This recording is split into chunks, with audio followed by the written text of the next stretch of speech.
Folks, this is Book Talk with Corbin. I'm your host, and we have with us a fantastic guest, Dr. Frank Simon. Let me say a little bit to my listeners something about Dr. Simon. This brother has been in the struggle to save, to promote family values for a long, long time. I've watched him for many, many years.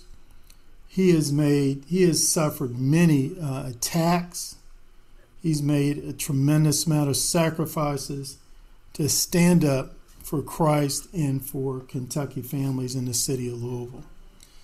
Some of the attacks he's experienced from the Courier-Journal, I remember. He may not remember, but I remember I picked up the phone and got a hold of him and said, Dr. Simon, you need to contact an attorney and sue the Courier-Journal for slander. Folks, I'm not talking about political difference, ideological differences. I mean, that's the way it is, and that's the way it should be. No, the Courier-Journal was engaged in slander, period. And I've gone on record in saying that, and I've been wanting to go on record in saying that for a long time. Dr. Simon, thank you so much for taking some time out of your busy schedule to talk to my listeners and supporters. And I just want people to know that we're going to talk to Dr. Simon today about the American Family Association of Kentucky. He is the director of the American Family Association of Kentucky. And Dr. Simon, let's start off with just a general question about the American Family Association, AFA. What is this history? When did it get started, and why did it get started? Well, Corbin, I'm going to have to challenge my memory a little bit on all of that, but I'd say we've probably been functioning with the American Family Association for maybe 30 years, wow, something like that. And really, it got started with Don Wildman around 30 years ago, and it started out as an anti-pornography organization. Brother Wildman was watching television, and there was so much corruption on it that he had to turn it off. There weren't any good channels. So at that point, he started the American Family Association, and if there were real corrupt programming on the television, he would notice who the sponsors were, and he would boycott the sponsors. And he had, thousands and thousands of people that he recruited to help him boycott. I remember one, let me see, it was something about ranch dressing, some kind of ranch dressing. Well, it went on, and he kind of had an influence by boycotting the sponsors of evil programs, pornographic programs. So I never knew him to lose in his boycotting because he had huge number of people. And I guess if a company loses 10% of their customers, that's enough to make them change their behavior. So he did that for years and years, and he was very successful at that. And after a while, he branched out. So it was not just pornography, but it was a pro-life movement. And it had other issues. And then he started making chapters to the American Family Association. And one of them was the Kentucky chapter. Okay. And there were quite a few chapters. But then, Brother Wildman was kind of concerned about his chapters endorsing people that were shouldn't be endorsed or something. So he kind of backed off of the chapter business. And so now there are very few chapters. He didn't do away with the ones that were in existence, but he stopped making new ones. Brother Wildman, the father, has gotten up in years quite a bit. He had some illnesses and things, and so I think he had a bad heart attack. He was in a coma because his heart was so bad. And he came out of that, and there have been other things, medical illnesses. So now his son, Tim Wildman, is the director of the national organization, and he does a lot of good things too. Now, the other thing that Brother Wildman did, he got these small radio stations that was in a suitcase, and he would start these radio stations that would have, I don't know, 5-mile radius or something. They were fairly small, and he would get this suitcase, put it in somebody's barn, work with people, and so he had hundreds, as I recall, of these small radio stations, but they were all connected to his national headquarters. So he had quite a sphere of influence by putting out information on these radio stations. And the other thing he did, he got a big email following. So he had maybe 1 million emails of people that would work with him on these moral issues. And that was another big aspect of it. So that's kind of the way the whole thing got started and how it evolved into what it is today. Right. Now, how would you summarize the American Family Association's Kentucky chapter's mission statement? What is its mission statement? Well, I think it's faith, family, and freedom. We believe in the faith is a Christian. It's a Christian organization. Mm-hmm. We believe the faith is important, and of course, family and freedom. So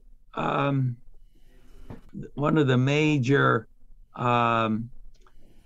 attacks on the family is the public schools today. And so right now, one of our objectives is to allow children and parents to have some alternative or Christian type schooling so that they can have, be able to pray, be able to recite the 10 Commandments, believe in creation science, all of these important things that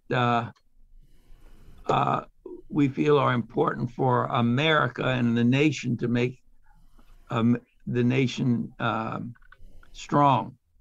And it's interesting you bring that up because I keep in close contact with an organization called No Left Turn in Education. Oh yeah. And they keep exposing more and more how the teachers union is opposed to parents knowing what's being taught in the classroom. Yeah, they do not respect at all parental authority when it comes to the educating of their own child's education. Right. Could you talk about that a little bit? Well, absolutely. Now, there's an alternative to the KEA, Kentucky Educational Association, the Kentucky Teachers Union, and it's called CAPE, K-A-P-E, and Kentucky Association of Teachers.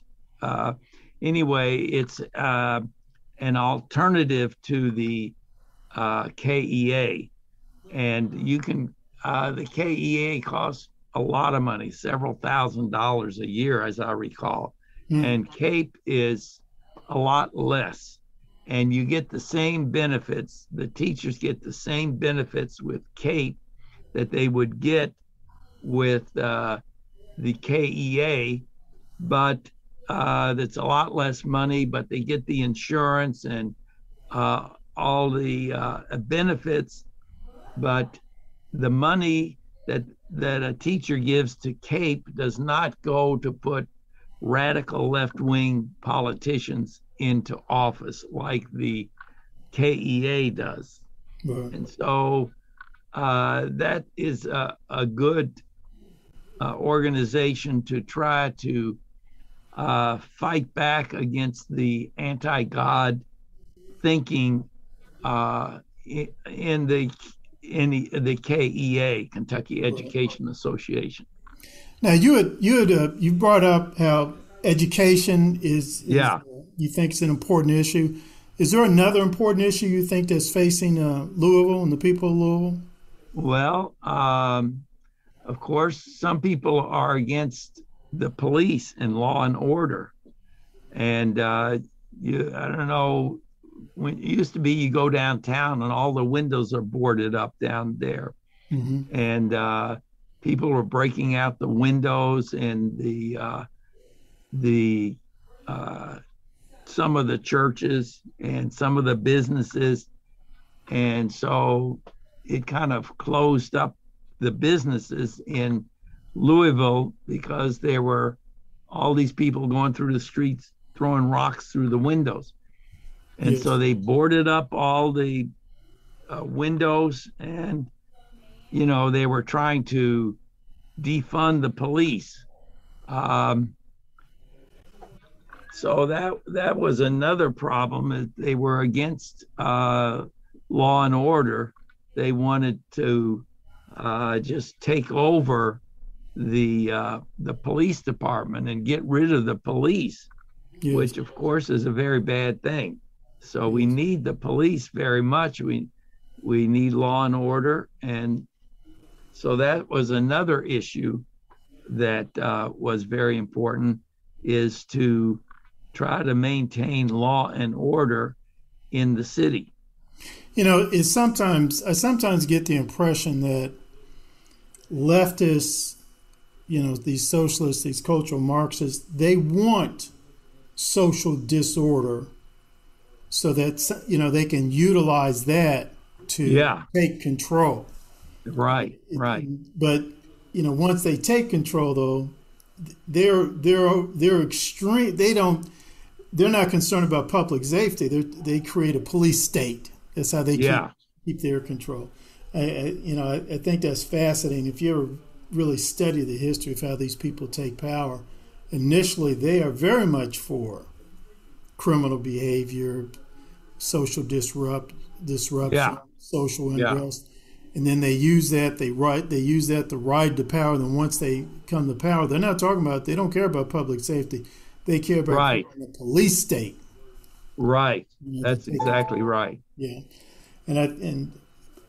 so what do you think is first of all, let me say this real quick. This is Book Talk with Corbin. I'm your host. Go to my website, booktalkwithcorbin.com.